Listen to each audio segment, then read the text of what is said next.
Hola a todos, estamos acá con Diana Wang. Muchas cosas. Primero, gracias por estar con nosotros, Diana. ¿Cómo te presentarías vos? Un placer, Juan, un placer. ¿Cómo me presentaría yo? Ay, mira, cuando me piden esto, viste, en alguna charla, alguna conferencia, alguna presentación, nunca sé qué decir. Empiezo con el chiste de mujer, madre y argentina, viste, lo primero que me sale es el chiste ese. Abuela, esposa, bueno, todo esto. Parece el perfil de Twitter de algún político, parece. Yo que sé, uno va haciendo tantas cosas en la vida. Me cuesta congelarme en algo que, si te tengo que decir un título, soy licenciada en psicología, pero no soy eso. Eso es lo que estudié y de eso me recibí. Voy siendo distintas cosas en distintos momentos. En este momento tengo la sorpresa de conocerte y entonces en este momento estoy sorprendida por irte conociendo y por esto que vamos a hacer, que no sé qué va a pasar y no sé a dónde nos va a llevar. Cosa que me divierte mucho. La diversión es muy importante en mi vida. Y diversión en el sentido etimológico, en el sentido de buscar lo diverso, buscar lo diferente. Me aburro muy rápidamente. No es que me aburro, me canso. Cuando siento que el desafío se termina, ya deja de ser interesante. ¿Siempre te pasó? Creo que sí. Es decir, siempre necesité de algún desafío como para probarme a mí misma y me encanta probarme y ganarme. Me encanta cuando empiezo algo, va a ser difícil, no voy a poder. Y entonces me acuerdo de mi mamá, que mi mamá me decía ya de chica, cuando yo decía, ay, no voy a poder, me va a ir mal el examen, me van a sonar, voy a repetir el año. Es decir, siempre estaba con esas cosas de que me va a pasar, de que va a ser terrible. Entonces mi mamá me miraba y me decía, ay, nena, no digas que no podés. Nunca sabés de lo que sos capaz cuando la vida te desafíe. Esa era una frase de mi mamá. Que era una voz autorizada. Absolutamente, una genia la vieja. Y bueno, el tema de los desafíos tiene que ver con la diversión, tiene que ver con encontrar siempre alguna otra cosa, que es lo que hace que yo tenga varios sombreros, ¿no? Eso, así que nada, soy psicóloga, para hablar, viste, prolija como se debe. Soy psicóloga, recibida en la UBA. Me recibí hace 53 años, estoy por cumplir 79, o sea que voy a entrar en la 8ª década y no lo puedo creer, no puedo creer. ¿Qué pasó? Vine para acá. Miro el almanaque y digo, ¿cómo llegué acá? ¿Qué pasó? Ojalá que me dure la capacidad de pensar y la capacidad de entender y la memoria está fatal. No, lo que se llama la amnesia nominativa, ¿viste? No me acuerdo de los nombres. Sabes quién es la persona, pero pero además te quiero citar un autor, ¿viste? Cuando estoy hablando en serio y no lo tengo escrito y no me acuerdo cómo se llama el autor, me acuerdo después a la noche. Podés describir la vida de ese autor, pero no te acuerdas el nombre. Sí, la vida, lo que dice, todo, no me acuerdo el nombre. Salvo la memoria, todo está bien. El cuerpo me sorprende todos los días, porque después de los 70 empecé a tener partes del cuerpo que yo no sabía que tenía. Empecé a tener hombro, codo, rodillas. ¿Todo por dolor, digamos? ¿O por el porque lo tenés, cadera, corazón, porque mientras anda bien, ahí en silencio, no lo tenés. De pronto, pelo, dientes, ojos, viste, todas cosas que yo no sabía que tenía. Pero si te enteraste en los 70 tuviste mucha suerte. Sí. Algunos nos empezamos a enterar antes. Sí, ¿no? Bueno, de alguna de esas cosas yo me enteré antes, te digo, ¿no? Bien, estoy casada, tenemos 4 hijos, tenemos 9 nietos. 2 hijos con 4 nietos viven en Estados Unidos y los otros 2 hijos con 5 nietos viven acá. ¿Qué más? Nací en Polonia. ¿En Polonia? Nací en Polonia. Ah, mira. Nací en Polonia y cumplí 2 años acá. Okay. Llegamos al 47. O sea, ¿naciste en Polonia en el 45? En el 45. ¿Y cómo hicieron para sobrevivir en el 45 en Polonia? Bueno, mis padres nosotros somos judíos. Mis padres sobrevivieron porque, como dicen todos los sobrevivientes, básicamente porque tuvieron mucha suerte. Se han hecho muchos estudios, yo me dedico mucho al tema de sobrevivientes del Holocausto, de hijos de sobrevivientes, y se han hecho muchos estudios acerca de si podemos encontrar características de los sobrevivientes, de por qué sobrevivieron. Y ¿sabes qué? Todo se reduce a que tuvieron suerte. Hay un increíble poema de Wisława Szymborska que tiene el Premio Nobel de Literatura de hace unos años. Me acordé del nombre. El poema se llama Si acaso, que está bueno buscarlo porque es conmovedor. Si acaso. Si acaso, puntos suspensivos. Entonces, con una traducción excelente, entonces no lo sé de memoria, pero lo voy a parafrasear.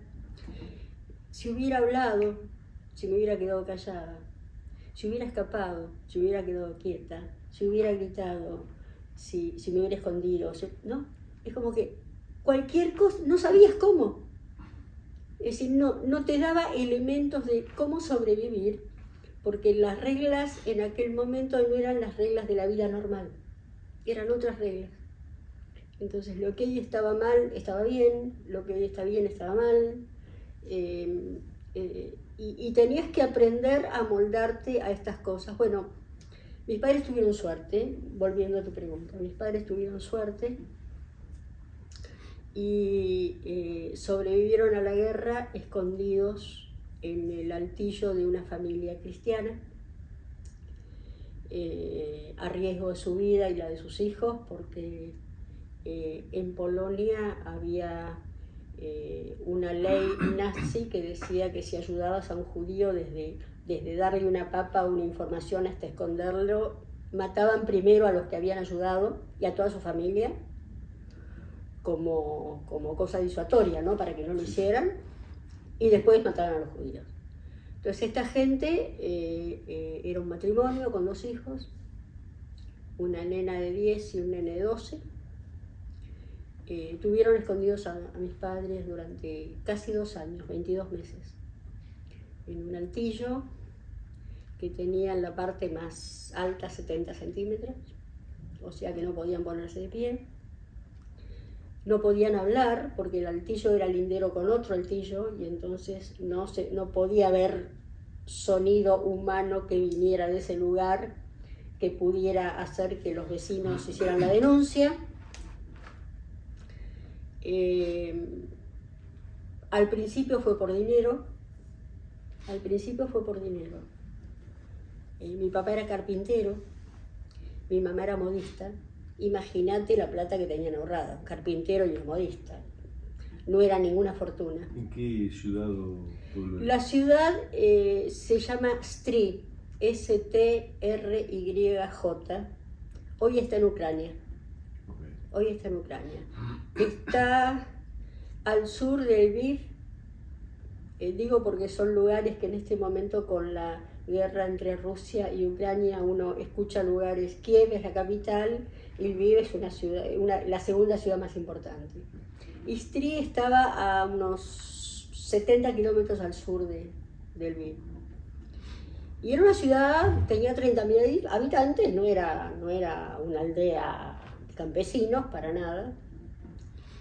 Y bueno, mi papá trabajaba en una carpintería y este hombre era un compañero, otro obrero como él, que con el tema de la guerra se quedó sin trabajo, sin medio de subsistencia, y entonces mi papá le dijo si lo podía esconder en la casa y que le iba a dar todo el dinero que tenía.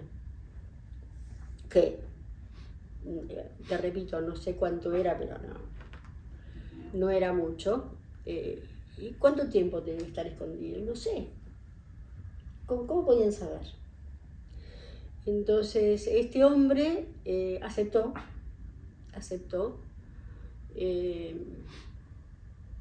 pero le dijo a mi papá: vos y tu mujer sí, pero tu hijo no. Mis padres tenían un nene que en ese momento tenía 2 años y medio. Y era lógico lo que este hombre decía, porque no podías exigir de un niño de 2 años y medio que se mantenga en total y absoluto silencio. Y si era denunciada la presencia de gente, iban a morir todos. Era la vida de todos. Entonces, este fue el dolor más grande que vivimos nosotros en la guerra. Mis padres se entregaron a Zenush, se llamaba mi hermanito. Digo mi hermanito, que si hoy está vivo, puede tener 85, que puede estar vivo, lo más bien, ¿viste? Porque no sabemos si murió. Lo entregaron a una familia con la esperanza de que por lo menos el hijo sobreviviera. Ellos no sabían. Pero te estaba hablando del dinero, termino el dinero y vuelvo a mi hermanito. El dinero que mis padres le dieron se terminó en poco tiempo. Y esta gente lo siguió escondiendo. No habrá sido fácil. Y alimentando. Tanto tiempo también es un presupuesto. Una vez por día les traían comida. Una vez por día se llevaban el tacho con los recibos. Una vez por semana bajaban a estirar las piernas. En general el domingo en la mañana, que es cuando todos iban a misa, entonces bajaban y estiraban las piernas. Bueno, y así estuvieron 22 meses. ¿Del 43 al 45? Al 44, de fines del 42 al 44, porque en la zona donde ellos estaban, el Ejército Rojo la liberó casi un año antes. Okay. Es decir, en el camino de las tropas del Ejército Rojo, el Ejército Soviético, empezó a arrasar con los nazis y en el verano del 44, a mediados de año del 44, ya estaba liberada. O sea, antes no había, porque debe haber sido peligroso también antes del 42, de cuando ya se tuvieron que esconder. No, porque antes, cuando la guerra comienza el primero de septiembre del 39, una semana antes, Alemania y la Unión Soviética firman un pacto de no agresión. No solamente un pacto de no agresión, sino un pacto en donde se iban a dividir Polonia. Entonces, en el momento que Alemania invade Polonia, pasan unos días y hay una línea que, bueno, no es exactamente la mitad, pero no importa, queda del lado soviético. Y quedan a salvo. Mis padres estaban del lado soviético. Entonces, todos los que estaban de ese lado la pasaron relativamente bien durante esos primeros años terribles en relación a los que estaban del otro lado, del lado alemán. Digo relativamente bien porque era el imperio comunista. Por supuesto.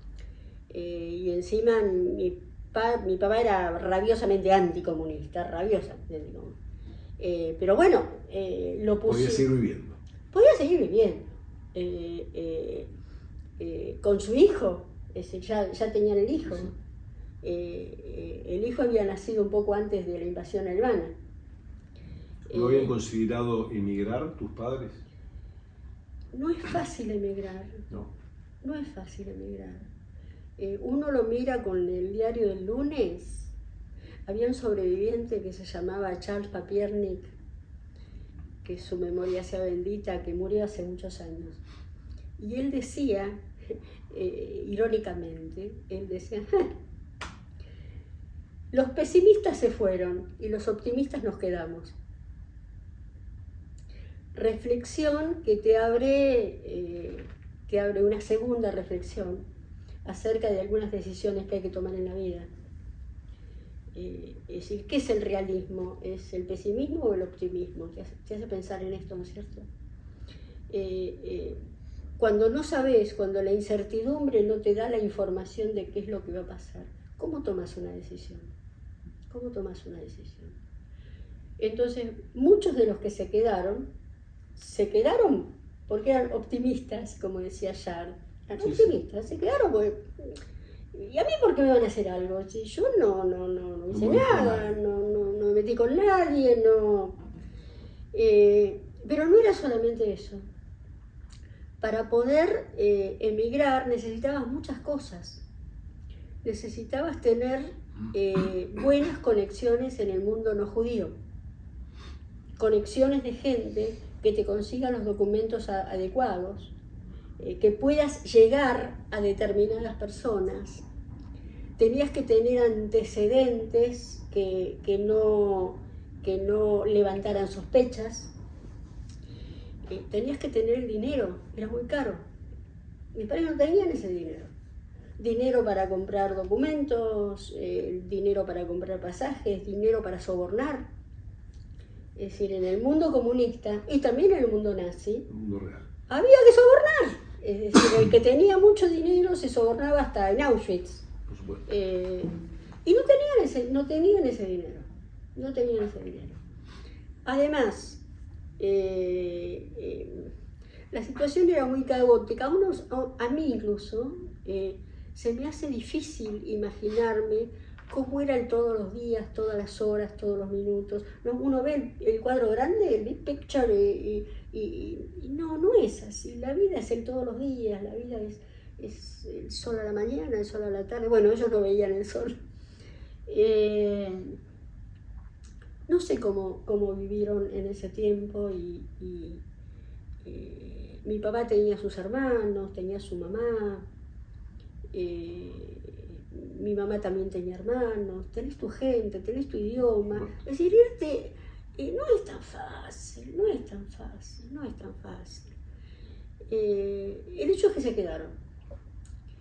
Y cuando terminó la ocupación, es decir, cuando fueron liberados por el Ejército Rojo, fueron los primeros a buscar al hijo, imagínate. Si lo habían dejado con 2 años y medio y Zenos tendría 4 y medio o 5. Y la historia que me contó mi mamá, con mi papá no se podía hablar. Si vos le tocabas el tema a mi papá, empezaba a llorar y no paraba de llorar. Se iba a su cuarto y se encerraba. Con mi papá no se podía hablar. Era una herida que lo acompañó hasta el día de su muerte. Y mi mamá sí, mi mamá contaba algunas cosas. Entonces mi mamá me contaba, porque yo pregunté siempre desde chica, ¿qué pasó con Zenos? ¿Qué pasó? ¿Dónde está? Y mi mamá dijo que cuando fueron a buscarlo a la familia en donde lo habían dejado, le dijeron que murió. ¿De qué murió? Bueno, se enfermó de tifus. Y el médico, no llamamos al médico, porque teníamos miedo que al revisarlo viera que está circuncidado y se iba a dar cuenta que era judío. Entonces no pudimos llamar al médico. Y se murió, no pudimos hacer nada. Bueno, ¿dónde está el cuerpo? Porque quiero retirar el cuerpo y quiero hacerle el entierro que yo quiero hacer, el ritual. No nos acordamos, no se acordaban dónde estaba enterrado. Claro. ¿No te acordás dónde tenés enterrado un nene que se crió en tu casa? Que lo recibiste a los 2 años y medio, que se murió a los 3 y medio, que aprendió a hablar con vos. Sí, que enterraste hace un año, digamos. ¿No te acordás? Obviamente mis padres creyeron que no querían entregar al hijo.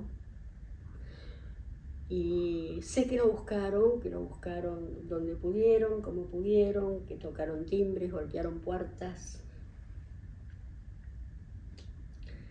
y no se pudo encontrar. Yo no sé qué pasó con él.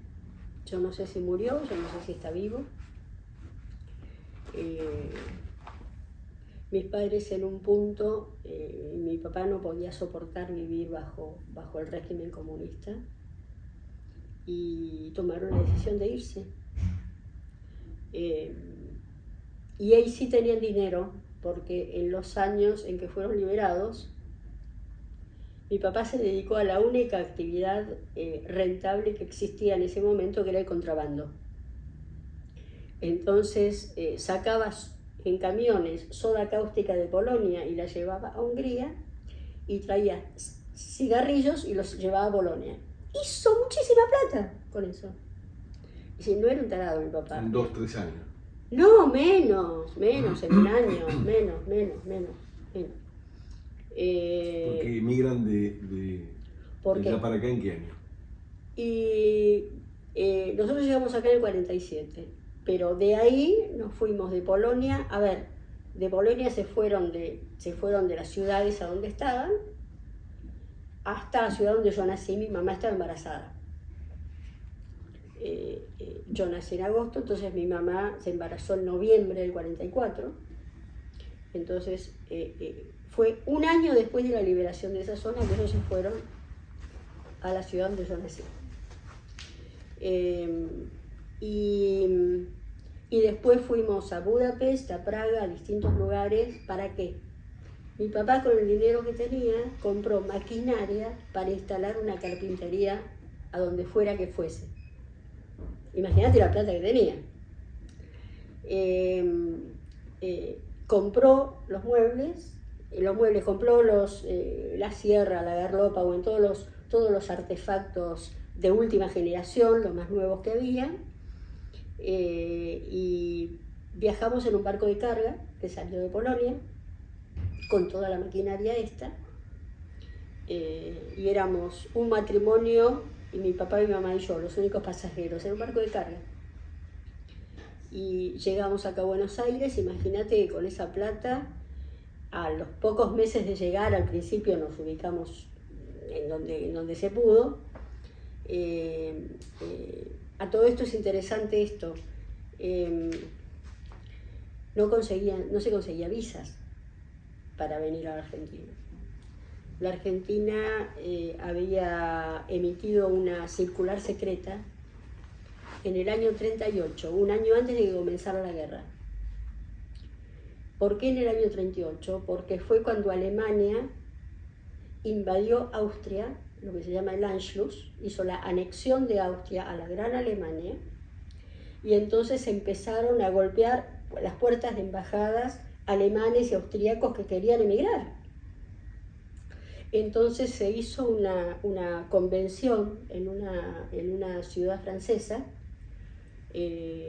con la presencia de 30 y poco países. Argentina estuvo en esa convención, fue organizada por el presidente norteamericano, para darle algún destino a todos estos refugiados que estaban golpeando las puertas de los consulados y las embajadas. Ningún país los recibió. El único país fue República Dominicana, que dijo que podía recibir a 10.000. Finalmente entraron 500, pero no importa, esto es una larga historia. En la semana de esa convención en esta ciudad de Francia, para encontrar un destino a los refugiados judíos, en la misma semana, el Ministerio de Relaciones Exteriores argentino emite esta circular secreta, se la conoce como la Circular 11, en la que se prohíbe a los cónsules y a los embajadores a otorgarle visas a los indeseables que estaban solicitando entrar al país. Esta circular no fue solamente de la Argentina, casi todos los países latinoamericanos emitieron un decreto similar. Entonces, los que querían irse, ¿a dónde? No tenías a dónde ir. Entonces empezó a funcionar el soborno. Dicen que en el consulado de Francia se juntó $1 millón por el soborno de conseguir las visas. La única que pudieron comprar fue una visa a Paraguay. Entonces vinimos con el barco hasta Buenos Aires, porque a Paraguay no podía llegar el barco. Entonces bajamos en Buenos Aires, pero mis padres tenían la idea de quedarse en Buenos Aires, no ir a Paraguay.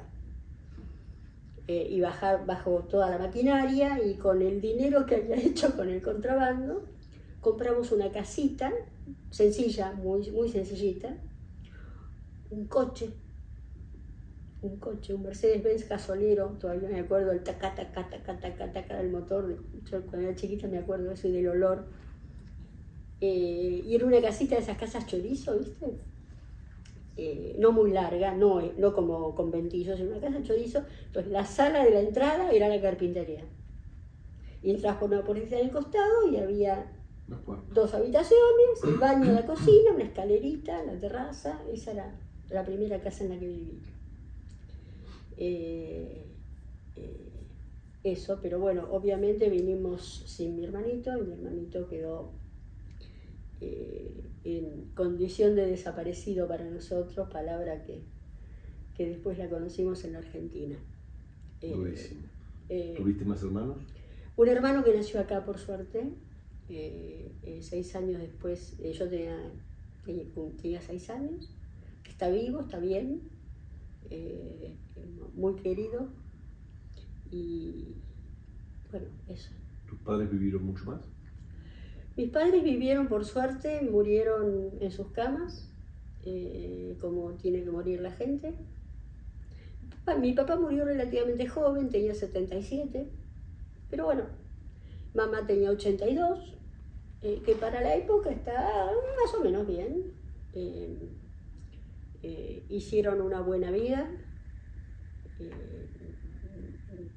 primero con la carpintería, con el aserrín y con los serruchos y la garlopa y las lijas y todo lo que era ese olor de mi infancia, el olor a la laca. Tenía obreros genoveses, italianos, inmigrantes recién llegados, que venían me acuerdo con una bicicleta, tenía una naranja dentro de las ruedas de la bicicleta. Y yo aprendí castellano e italiano al mismo tiempo, porque estaba con ellos que me enseñaban italiano, ¿no? Y las canciones italianas, y ellos habían dejado sus familias en Italia.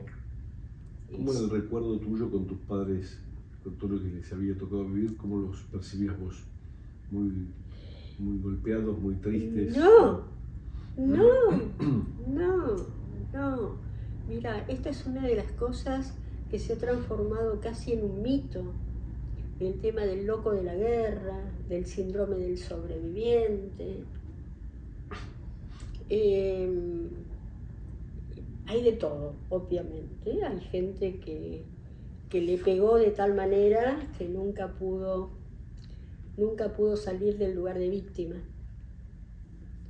Que ese es todo un tema interesante para pensar. Es decir, te pasa algo, vos sos víctima de algo, y cuando sos víctima de algo, no lo elegiste, te pasó. Sos pasivo frente a esto. Ahora, ¿qué haces con esto? Lo que haces con esto es tu decisión y tu elección. Entonces puedes hacer 2 cosas. Podés someterte a esta identidad de víctima y elegir la victimización y hundirte en ese fango, en ese pantano. Estéril, incapaz de no solamente estéril, sino que cada vez te hundís más. Porque si vos te definís como víctima, vos necesitas seguir siendo atacado para confirmar tu identidad de víctima. Sí, y impotente aparte, como si vos no pudieras hacer nada frente a lo que te tocó. ¿Viste qué mala suerte que tengo? ¿Viste todo lo que me pasa? ¿Viste? Conocemos todos gente así, ¿no es cierto? No necesariamente sobrevivientes del Holocausto. Y el otro camino es, no, yo no voy a ser víctima. Yo tomo las riendas de mi vida en mis manos y voy a ver, ¿Qué puedo? Y mis viejos eran de estos. Y todos los amigos de ellos, es decir, toda mi infancia transcurrió rodeada de sobrevivientes. Los del mismo pueblo, los amigos, los conocidos, que acá se juntaban. O sea, vos tenés un recuerdo poderoso de tus padres. O sea, un testimonio de vida poderoso. Sí. Mi papá era un emprendedor, no se usaba esa palabra, pero mi papá era un emprendedor.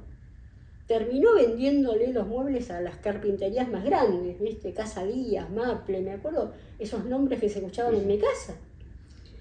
Hasta que un día mi mamá se cansó y le dijo, basta de acerrín, venís a casa, me llenás toda la casa de acerrín, no quiero más, pusieron un negocio de ropa. Y así como era antes carpintero, mi papá se dedicó a fabricar ropa, ¿puedes creerlo? Y hacía ropa, en la avenida Santa Fe, Callao, tenía un negocio, ¿ves? Hacía ropa. Y les fue bien. No fueron millonarios, no fueron ricos, no, pero les fue bien en la vida. Y mi mamá era una especie de bibelot, una especie de muñequita, una especie de coqueta, sumamente coqueta. Tenía que estar con el último grito a la moda, bien vestida, maquillada, arreglada. Yo la recuerdo ya de grande, ¿viste? Ya de grande. Yo la iba a visitar y tenía sobre la cama, tenía la pollera, el saco, la blusa puesta dentro del saco, con el prendedor, todo arriba de la cama, ¿no? El prendedor, los aros, los guantes, la cartera, los zapatos, y ella mirando a ver si todo combinaba, si todo estaba bien. Y yo le decía, mami, ¿dónde tenés que ir? Tengo que ir a pagar el gas. Tan elegante. No, si no, no salía. Entonces, todo tenía que estar perfecto. Entonces, y los amigos de ellos, yo me acuerdo cómo se cantaba. Había uno que tocaba el violín, había una que tocaba el piano, mi primera profesora de piano. Los chistes, los juegos. Y les encantaba ir al teatro, les encantaba ir al cine. ¿De qué hablas de tristeza? No había tristeza. Sí había tristeza. Pero la tristeza no era un ingrediente de la vida cotidiana. La tristeza estaba en algunos cajones con cosas a las que yo no tenía acceso, que por supuesto cuando ellos no estaban yo abría y veía, obviamente. Recuerdos, cosas que habían traído. Y algunas veces cuando se juntaban, después que habían jugado a las cartas, después que habían cenado y que habían tomado vino y ya estaban cansados, empezaron a contarse las historias de cómo lo viviste, cómo te pasó, cómo sobreviviste, cómo te salvaste, cómo fue aquella cosa y cómo fue aquella vez. ¿Con otros sobrevivientes o entre tú? Con otros sobrevivientes. No, entre ellos no, con otros sobrevivientes. Drenar un poco tanto. Y todo surgía cuando aparecía alguien que había sobrevivido. Che, ¿te enteraste que fulano sobrevivió? No. ¿Y cómo fue? Esas historias de ¿y cómo fue? Fueron mis cuentos de hadas. Yo escuchaba esas historias todo el tiempo. No eran necesariamente tristes, ¿sabes? Para mí era como un mundo de aventuras. Era como si hubieran sido Sandokan o Superman, ¿no? Que tenía estas historias que yo no podía creer.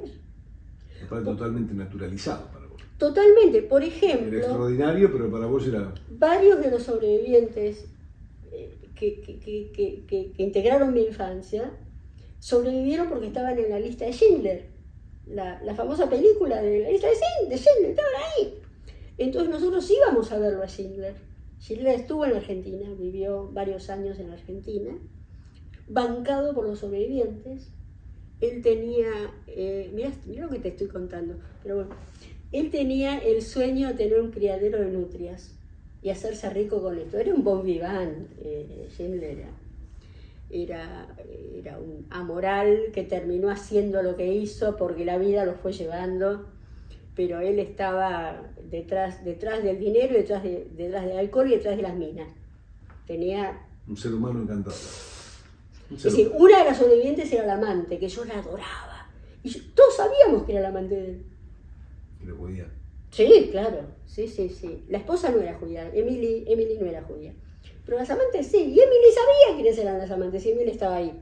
Y quizá fueron las que lo convencieron a él de hacer algo de lo que hizo.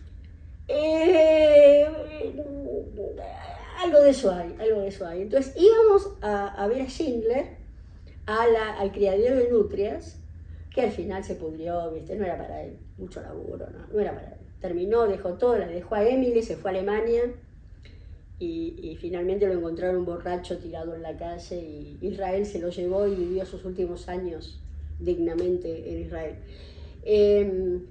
Pero te cuento lo de Schindler, porque yo iba a la escuela primaria, y llegaba el lunes y la maestra te decía, a ver chicos, ¿qué hicieron el fin de semana? Y yo decía, ¡los fui a ver a Schindler! Yo lo decía como que fui a ver a Superman, ¿viste? Como fui a ver a Dios. No, Dios, para mí era Dios. Porque lo trataban, ¿viste? Como, y sí, les había salvado la vida. ¿Quién? Y yo no sabía explicar. En ese momento había un boxeador que era famoso, un boxeador, un peso pluma. ¿Ves? ¿Ves el tema de los nombres? Gatica. No, antes. Bueno, no importa. Era ese el famoso. ¿Quién es Schindler? Y yo no sabía explicarlo. Yo tenía que 8, 9, 10 años. ¿Qué voy a explicar? Y no vivíamos en un barrio judío.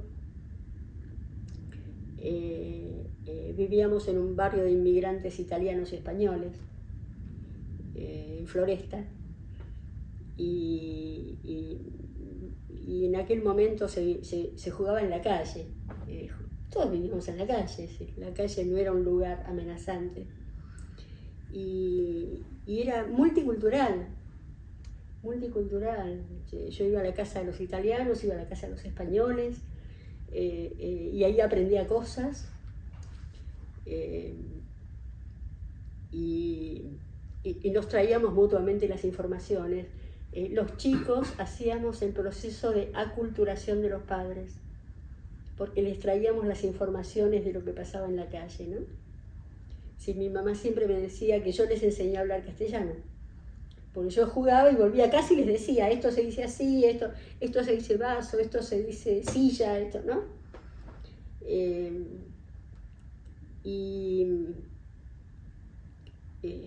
No viví tristeza. ¿Cómo pensás que impacta toda esta historia en tu desarrollo futuro, en tu profesión, en lo que vas haciendo en tu vida? No tengo idea, porque la vida es tan misteriosa.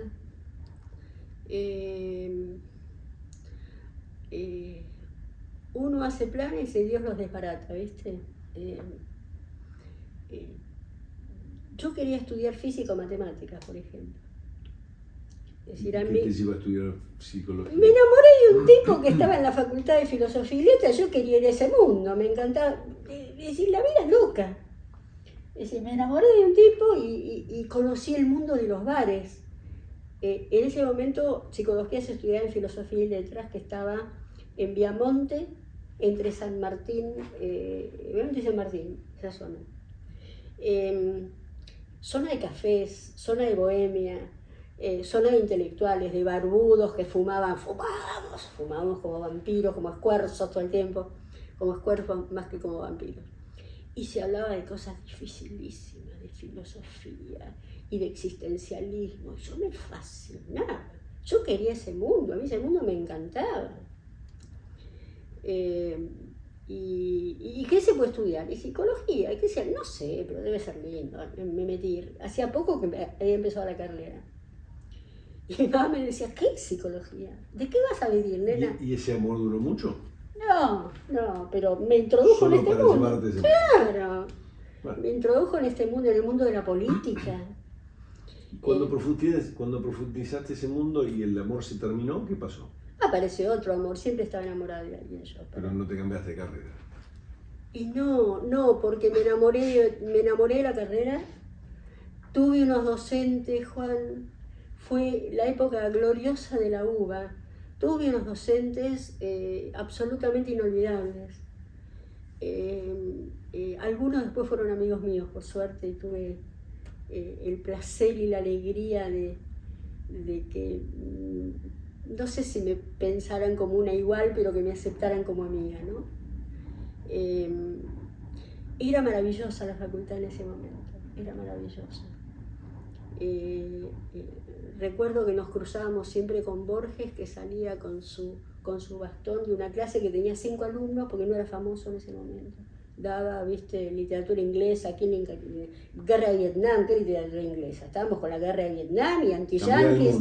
Claro, estábamos en otra, viste. Era maravilloso. Me gustaba estudiar. Me sigue gustando, me gustaba aprender, me resultaba fascinante lo que escuchaba. No sabía que eso podía existir. ¿Relacionás algo de eso con lo que habías vivido en tu casa, con tus padres? ¿De dónde pensás que podían venir esas inquietudes? La verdad que no sé, me parece que esto se lo debo mucho a mi mamá. Mi mamá quiso estudiar, pero no hizo más que la escuela primaria. Era muy pobre, era una familia muy pobre, y tuvo que trabajar desde los 12 años. Y además en Polonia, siendo judía, había el numerus clausus, es decir, había una limitada cantidad de judíos que podían entrar a estudiar en la escuela secundaria. Y ella tenía que trabajar. Entonces ella se quedó toda la vida con ese pendiente, con que hay que estudiar. Entonces para mi mamá, además mi mamá era una feminista sin saberlo, entonces mi mamá siempre me decía, vos tenés que estudiar y tenés que tener un trabajo y mantenerte sola para que no te cases porque necesitas de alguien que te mantenga. Y que no sigas casada porque tenés miedo de quedarte sin plata. Vos tenés que tener tu propio dinero y tu propia profesión. ¿Esa era la historia de vida de ella o tenía un buen vínculo con tu padre?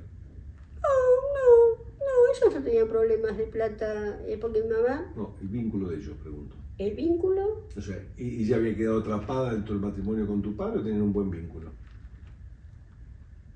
No, ellos habían estado muy enamorados. Y yo viví algo de esto,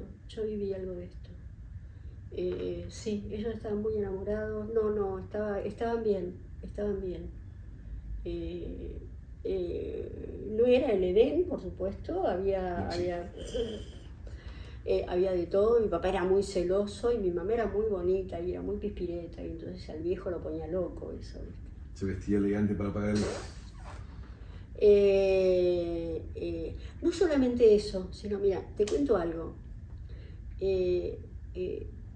Yo recibo muchas parejas en consulta. Consulta difícil si las hay.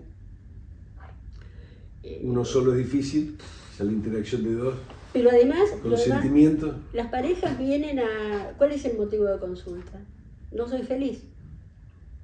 Y a mí en la facultad nadie me enseñó cómo hacer feliz a la gente que no es feliz. No sé, ¿cómo se hace? ¿Viste? No lo sé conmigo.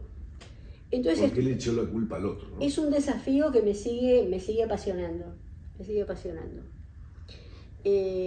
Y aparece el tema en algunas parejas cada vez más,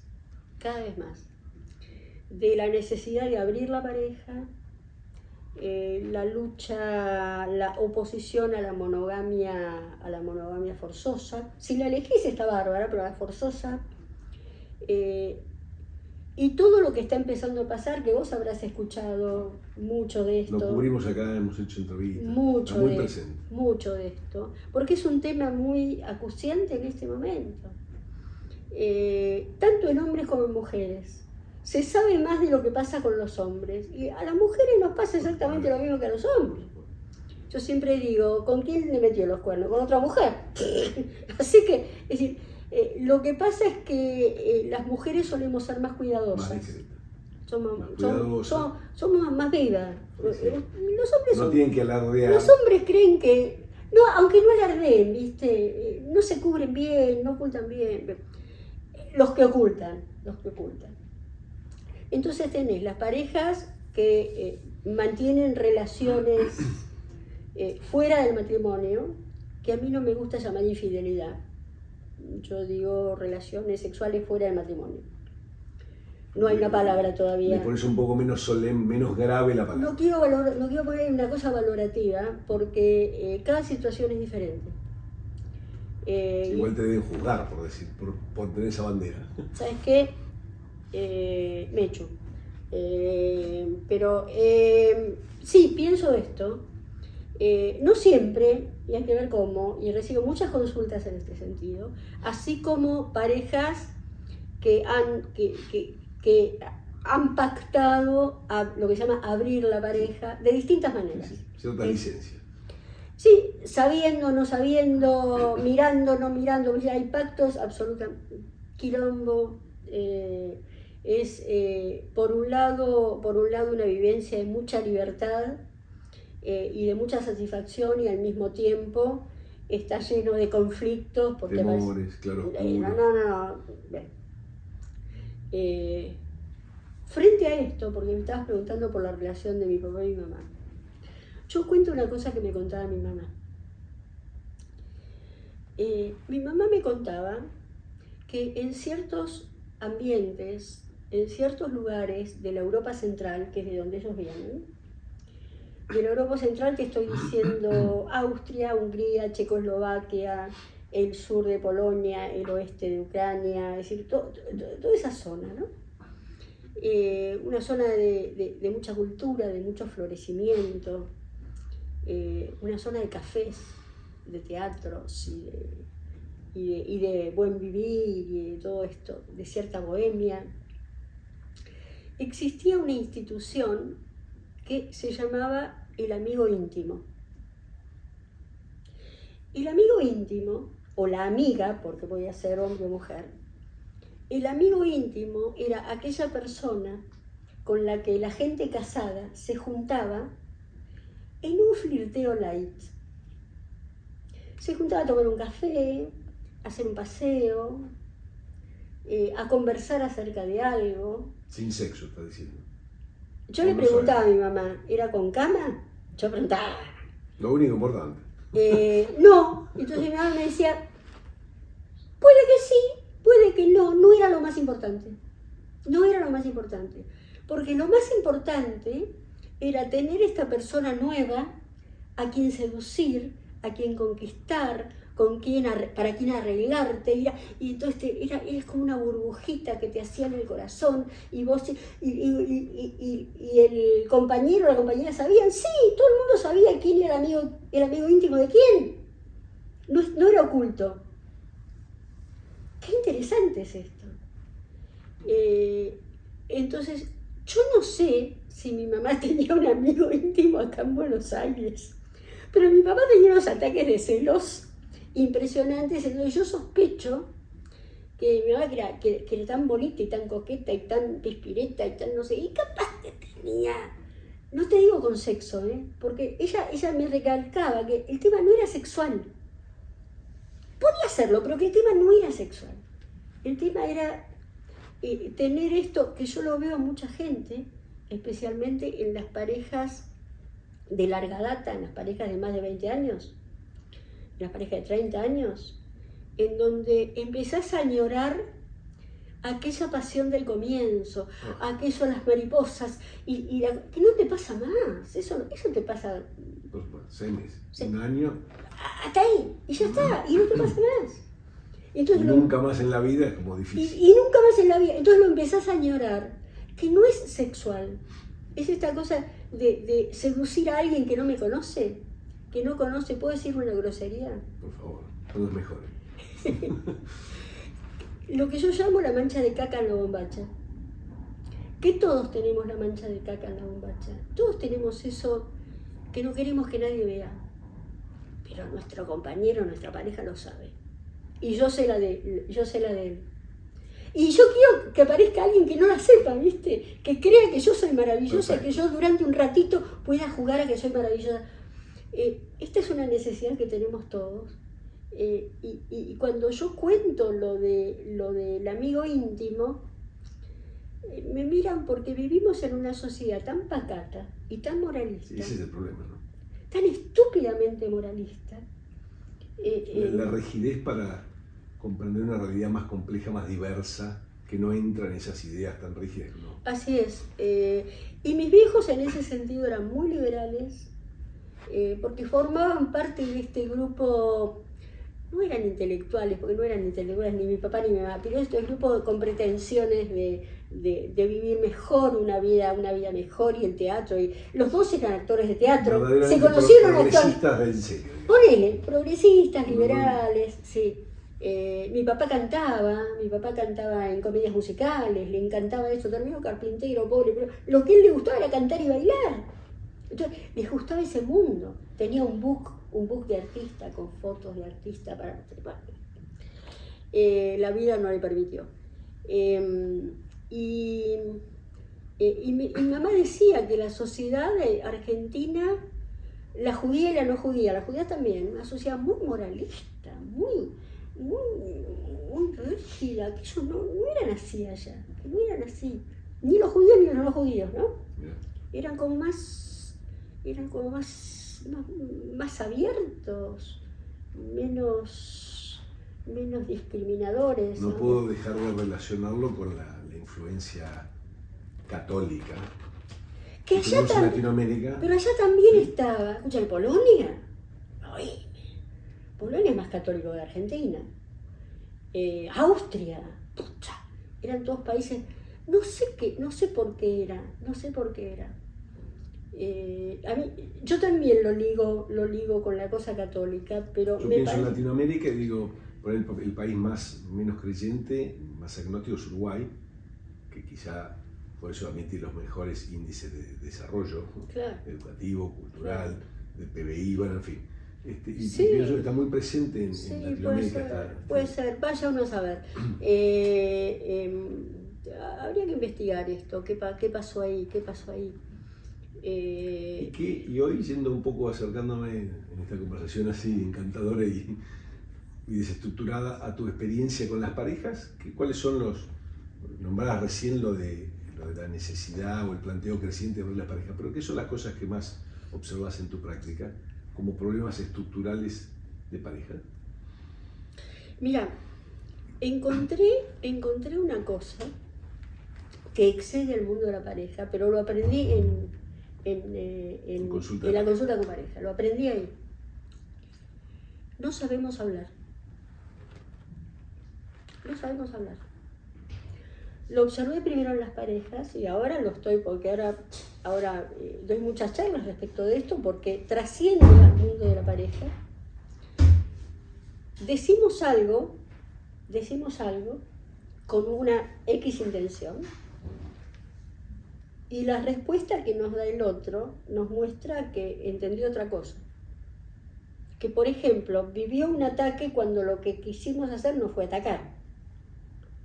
Entonces empieza eso que fue una propuesta de conversación, termina siendo una batalla con una escalada de violencia. Es lo que veo en las parejas. Entonces, pero por la forma de hablar, por la forma de decirlo, por las palabras que se usan. Y te hago una pregunta. ¿Pensás que eso tiene que ver con que el receptor está teniendo una adecuada recepción de lo que emitió el emisor, o hay una distorsión demasiado atravesada por sus propias vivencias y sensibilidad que hace que distorsione el mensaje? Todo junto. Todo lo que decís es así. Pero como yo no puedo cambiar al receptor, yo tengo el emisor. ¿Cómo le dijiste lo que le dijiste? ¿Qué le dijiste? ¿Qué fue lo que le dijiste? No le dije nada, la famosa frase. Y el otro reacciona. No. A ver, pensemos en algún ejemplo de la vida cotidiana. Siempre me dejás esperando. Y el otro responde mal. Si vos decís, siempre me dejás esperando, estás hablando del otro, lo estás acusando. Si vos dijeras, che, soy muy ansiosa y me pongo mal cuando tengo que esperar. Podemos ver cómo hacemos, no se va a sentir atacado. Sí, sí. Estoy diciendo lo mismo, pero no se va a sentir atacado. Entonces, una de las cosas que yo encontré, y me resulta muy útil a mí y para otros trabajos, no solamente en el ámbito del reino de la pareja, sino habla en primera persona y usa el verbo necesitar. No hables del otro, no le digas lo que el otro te hace. Pedile lo que necesitas. Pedilo, pero hay pedidos que son críticas, ¿no? No. Pedilo en el sentido, pedí en serio. Mira, yo sé que no lo haces a propósito, pero viste, si me quedo esperando me pongo mal, me pongo ansiosa. ¿Cómo podemos hacer para que no? Y además fíjate que lo enuncio como una pregunta. Si lo enuncio como una afirmación. Sí, es una acusación. Y además lo excluyo al otro del panorama. Yo te digo, y si lo digo como una pregunta, yo te invito a la respuesta y me quedo esperando la respuesta. Es decir, estoy ofreciendo un puente. Construyendo algo. ¿Me seguís? Entonces, yo descubrí lo de la forma de hablar y el Plumel Mind me voló la cabeza. Pero pucha, una cosa tan obvia como decir las cosas de modo tal de que el otro lo viva como un ataque. Si el otro, como decís vos, porque no tiene los recursos, por sus propios mambos, tiene la tendencia a recibir como ataque cualquier cosa, entonces yo lo sé. Entonces voy a tener mucho cuidado en cómo digo las cosas, para que no se sienta atacado. Entonces, lo tengo que tener delante de mis ojos, no tengo que hacer como que no está. Si yo tengo esta pelea habitual con mi compañero, ¿por qué voy a pensar que la próxima vez que vamos a hablar no va a pasar lo mismo? Va a pasar lo mismo. Entonces, ¿por qué no lo pongo sobre la mesa? Mira, quiero decirte algo, pero tengo miedo que terminemos como terminamos siempre. Tengo miedo porque por ahí me sale mal, por ahí te lo digo mal y te sentís despreciado. Ayúdame. Avísame si te digo algo que te molesta y entonces lo reformulo. ¿Me seguís? Es decir, en donde, ¿quién es ese otro con el que estoy? ¿Cómo es? ¿Qué recursos tiene? ¿Qué características tiene? ¿Qué puede? Sí. Una de las cosas más difíciles que veo en las parejas es que le piden peras al olmo. Es decir, le piden al otro que haga lo que el otro no puede hacer porque no tiene el recurso. Muchas veces lo que el que pide tampoco puede hacer. Obvio. Le traslada al otro sus propias dificultades. Bien. Entonces esto es lo que aprendí y te digo que muchas de las veces mi abordaje en las consultas tiene que ver con esto, con la estructura de cómo hablo. No hablo de conflictos, no hablo de que tu familia, que no. ¿Cómo se lo decís? ¿Qué esperas del otro? Expectativa. ¿Qué esperas? ¿Por qué no te pones una expectativa realista? ¿Qué puede? ¿Hasta dónde puede? ¿Qué puede? Si vos estás con alguien que no tiene la capacidad de expresión verbal de sus emociones, que no puede contactarse con sus emociones, que no les puede poner palabras, déjate hinchar las pelotas de pedirle que hable de sus emociones, no puede. Es decir, lo arrinconás en un lugar que lo estás atacando, pero el otro no puede. Suele ser una característica de género, habitualmente somos las mujeres mucho más conectadas y las que tenemos la capacidad de verbalizar más, yo qué sé. En general los hombres, yo tengo parejas que son al revés, pero en general los hombres son los más reservados, los que tienen menos recursos emocionales en este sentido. Entonces, una vez que lo entendés, bajás la expectativa, porque si estás esperando que el otro no sea como es una vida de penuria constante. Total. Esto es lo que aprendí. Una cosa, bajemos la expectativa, a ver cómo es cada uno.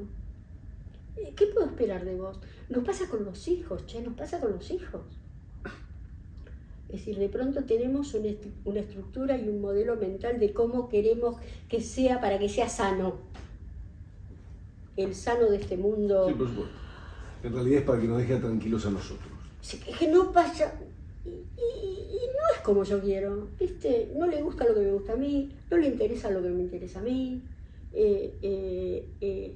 no tiene los recursos que yo creo que tiene que tener, no los tiene, ¿viste? Lo puedo ayudar para que conviva con esto y se maneje mejor, pero sigamos con el modelo, el que no es hábil en la oralidad, no es hábil en la oralidad y no va a ser, no va a ser. Hay sustento biológico de todo esto.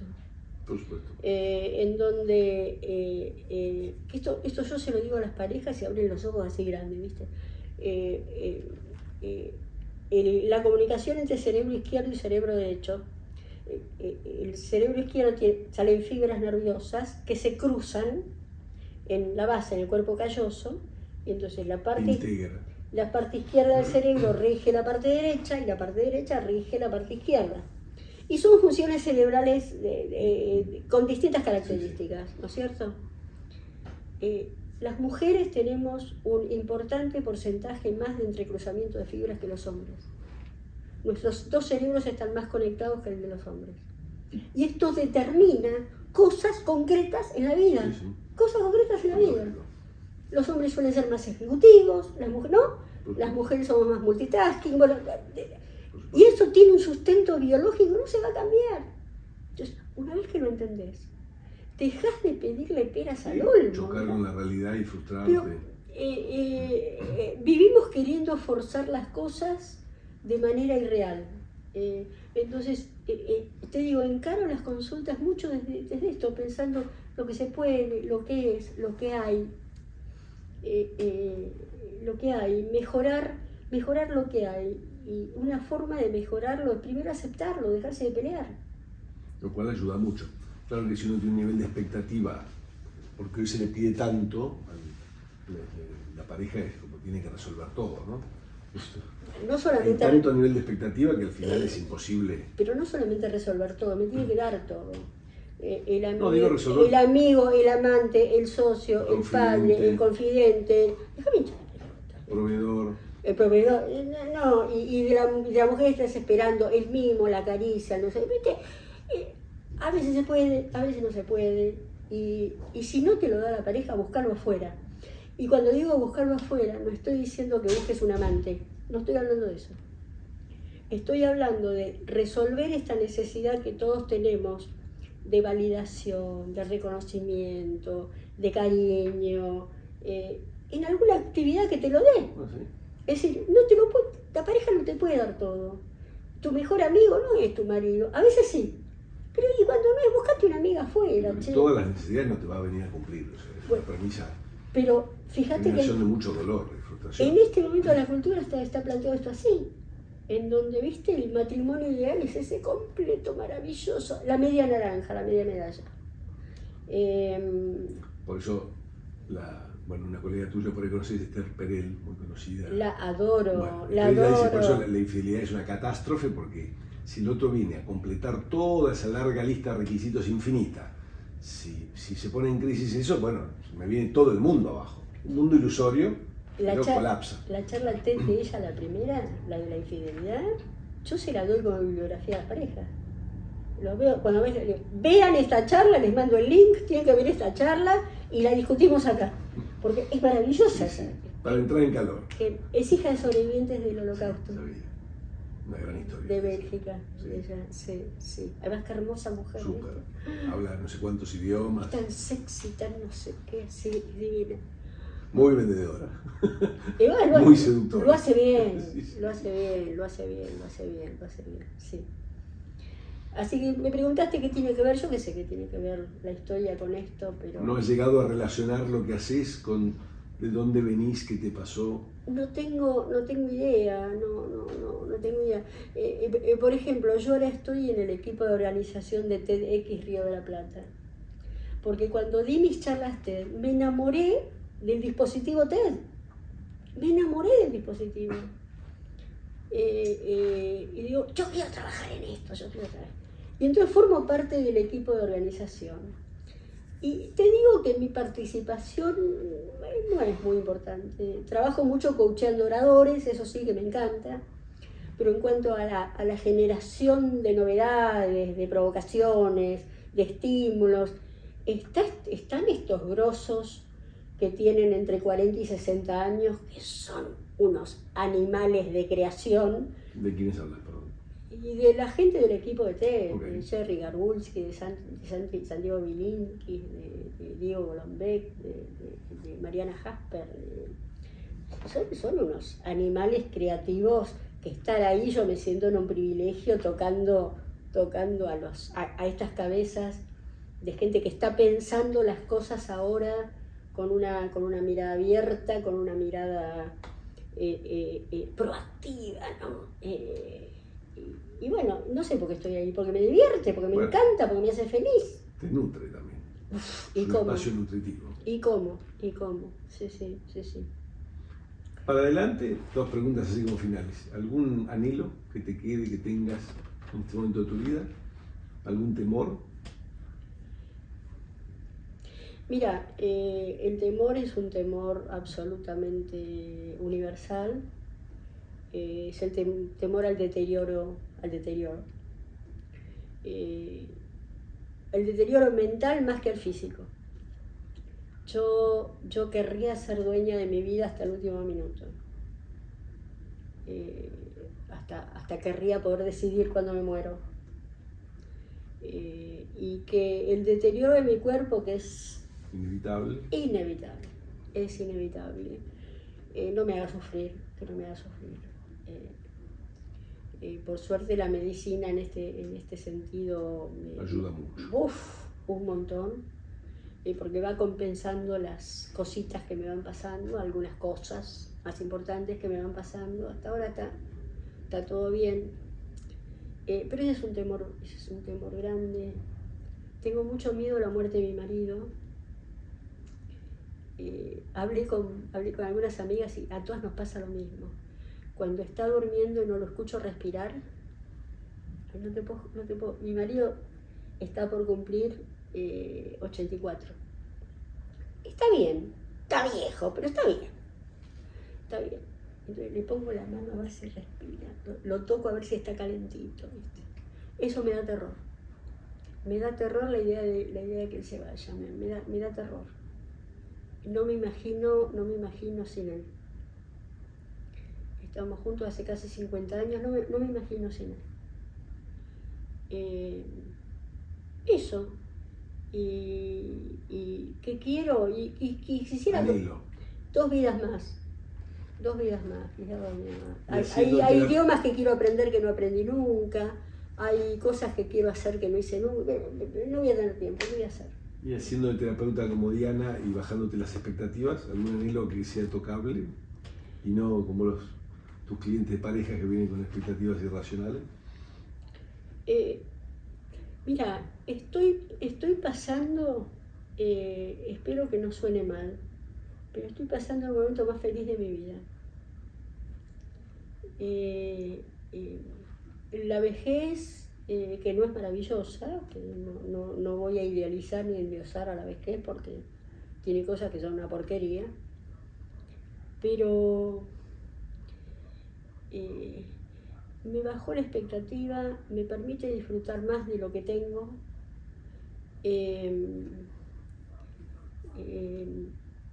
Estoy más lenta, tengo menos apuro. Cuando algo no me sale, no lo vivo como un fracaso que me hace sufrir. Ya no me sale y no me sale. Cada tanto me agarra el ataque de la ansiedad, ¿viste? Me dio como más libertad. Entonces, por ejemplo, yo escribo bastante, escribo mucho, y escribo desde ese lugar, desde mi vulnerabilidad, desde mi fragilidad, desde tu autenticidad, lo que somos. Sin miedo, no la tengo que dibujar más, ¿viste? No tenés a nadie que impresionar. No me importa la chapa, no me importa la foto, no me importa el título. Es pasajero, no tiene ninguna importancia. Mi anhelo es poder estar haciendo siempre lo que hago que te interesa. Entera, con ganas. no quisiera hacer cosas forzadas, esas cosas que te cuestan trabajo. Es decir, el trabajo no me asusta, pero un trabajo apasionado, proactivo, divertido. Nada, quiero seguir haciendo lo que estoy haciendo, lo mejor posible. Así. Y cuando me tenga que ir, calladita, sin molestar a nadie. Y irme primero que mi marido. Él se la pasa diciéndome que se va a morir antes que yo. ¿Viste por aquella, la cosa de la estadística de los hombres se mueren antes? Digo, ¿qué sabes? Ojalá me muera yo. Sí, el tema de la muerte es un tema que tenemos muy presente, pero sin miedo. No le tengo miedo a eso, lo que temo mucho es el deterioro, la dependencia, la incapacidad, ¿viste? Molestar a otros, odiaría eso, pero bueno. Si lo tengo que hacer, lo voy a hacer, sí, ok, eso. ¿Alguna pregunta que te hubiera gustado te preguntar? Que me hubiera preguntado. Interesante.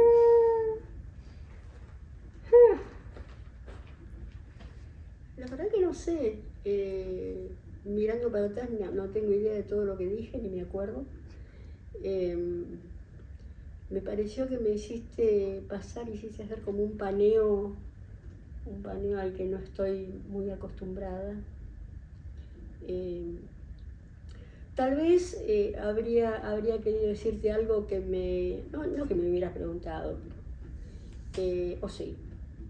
En este momento estoy muy atravesada por lo que está pasando en Israel, lo que empezó el 7 de octubre, con este ataque feroz, desgarrador de los comandos de Hamas que entraron a cometer un genocidio. No lo pudieron hacer porque el ejército los paró. Y estoy atravesada por esto porque sigue sucediendo, porque sigue habiendo ataques, porque sigue habiendo secuestrados que no Están secuestrados.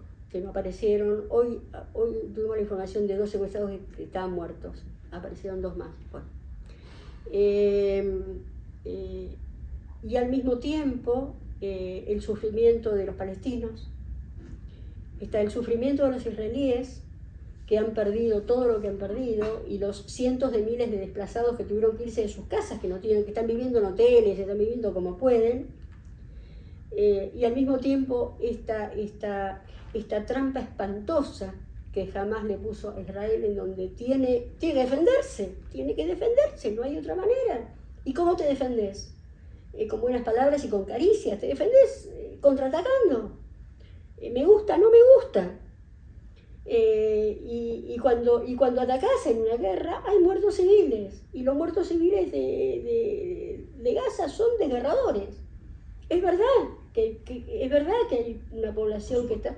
y entonces la situación de guerra, como pasa en todas las guerras, es decir, la cantidad de civiles que murieron en la Segunda Guerra Mundial, murieron muchísimos más civiles que militares. Bueno, infinitamente.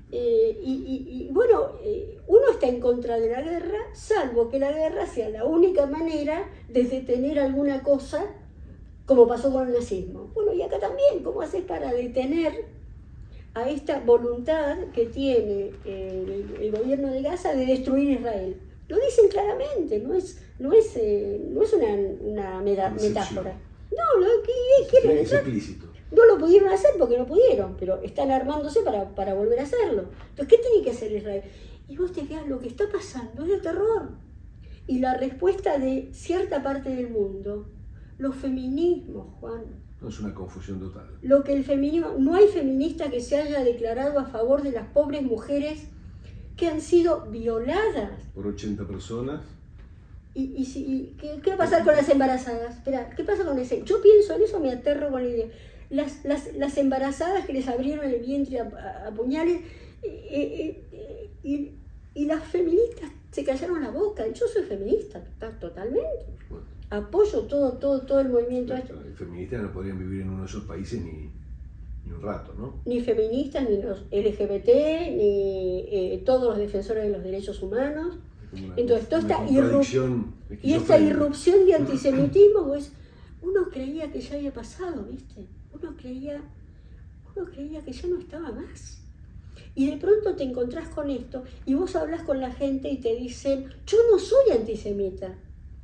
Es decir, no odio a los judíos, pero estás usando argumentos antisemitas. Estás apoyando a un gobierno que quiere destruir al único país judío del mundo. No te das cuenta de esto.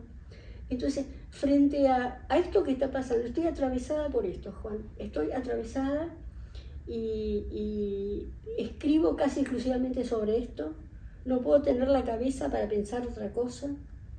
El antisemitismo no es un tema judío, es un tema de la sociedad occidental. Así como...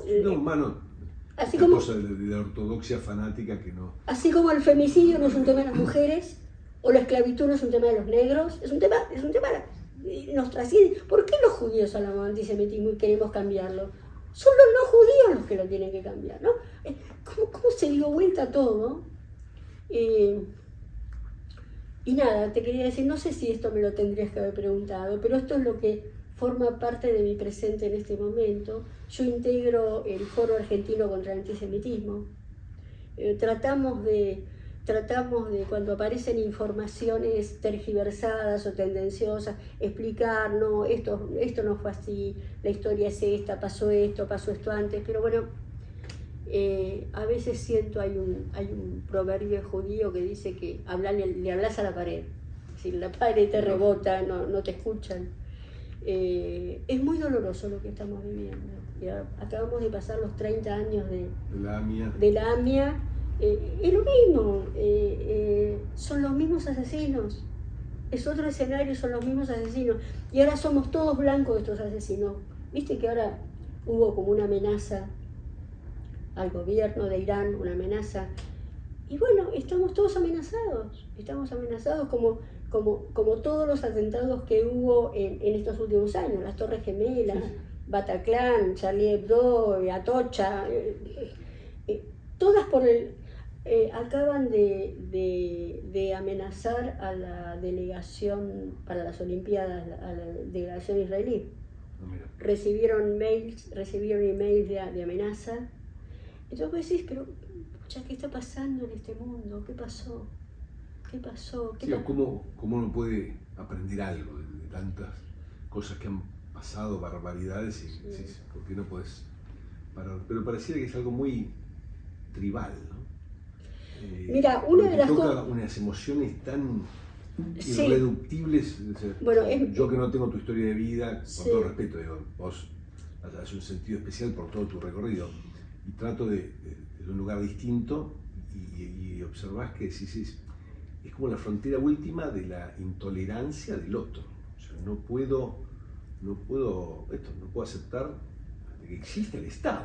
Qué interesante lo que vos decís del mundo tribal, porque sí, hay muy básico, muy atávico, muy primitivo. Hay algo de eso que tiene que ver con los extremismos, lo que acá se llama la grieta, que está en todo el mundo, en todas partes. Con matices más graves, por supuesto. Pero... En Estados Unidos, republicanos y demócratas se odian. Ahora, anti-Trump es una cosa. Pero entonces, una de las cosas que aprendí es que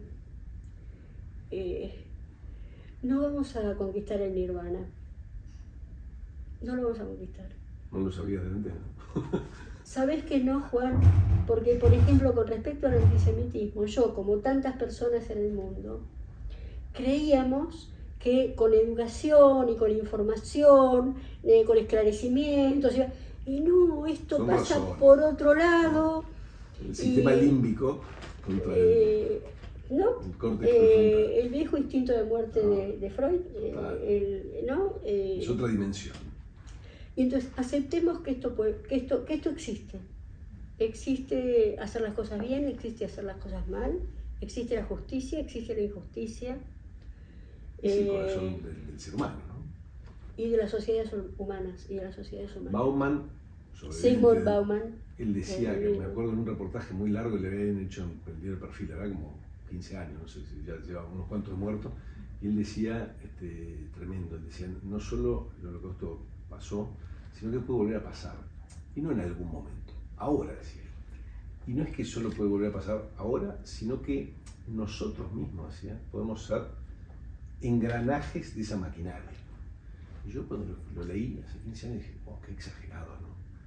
Como si yo estuviera a salvo, diciendo, yo no voy a ser un, ¿no? Lo tiene formulado en su libro El Holocausto y la Modernidad, y en ese libro te va mostrando paso a paso cómo nuestra cultura es la misma que generó el Holocausto. Está siempre a punto de perderte. Estamos ahí, estamos Siempre. ahí. Es como si fuera la condición humana, uno piensa que ya dio 15 vueltas de sabiduría, de erudición, y de cultura, y de evolución, sí. Y estás siempre a un centímetro de perderte. Y me hace pensar, y ya cerramos con esto porque podemos estar 4 horas más, sí. Me hace pensar en el concepto judío del Mesías, en la esperanza mesiánica. Para la tradición judía, para la tradición filosófica judía, no la religiosa, que es distinto, para la tradición filosófica judía, el Mesías es una esperanza que todos tenemos que tener, sabiendo que no va a llegar nunca. La línea del horizonte. Es la línea del horizonte. Vamos hacia ahí, ¿verdad? El Mesías, porque somos tan imperfectos, somos tan frágiles y vulnerables, que nunca vamos a llegar a la perfección, nunca. Pero tenemos que esperar al Mesías, que es una promesa de felicidad, y merecerlo. Y trabajar mucho para progresar. Siempre mejor, tenemos que ser siempre mejor, siempre mejor. Y bueno, lo que estoy aprendiendo es esto, a poner en práctica que el Mesías no es, ¿te acordás en el Pato Donald que decía que donde terminaba el arco iris había una vasija llena de monedas de oro? Bueno, capaz que yo leí el Pato Donald, bueno, no. Yo también. ¿No te acordás de eso? Había una vasija llena de monedas de oro, pero el arco iris es una ilusión óptica, no llegas nunca. La vasija de las monedas de oro, tenemos que tender a llegar ahí y ser cada vez mejores, un poquitito más, lo que podamos, un poquitito más. Nunca vamos a ser perfectos, ni como individuos ni como sociedad. No, y de hecho los que han tratado de ser tan perfectos han hecho barbaridades, ¿no? Terminan siendo autoritarios, dictadores y tiránicos. Mejor poder ser capaz de recorrer los propios sótanos y conocerlos, y relacionarse de ahí que desde la supuesta luz. Sí, señor. Diana, muchísimas gracias. Un placer tenerte en este pequeño espacio. Ok, muchas gracias. Fue un enorme placer. Muchas gracias. No es habitual que uno tenga la posibilidad de decir estas cosas y que haya alguien con ganas de escuchar.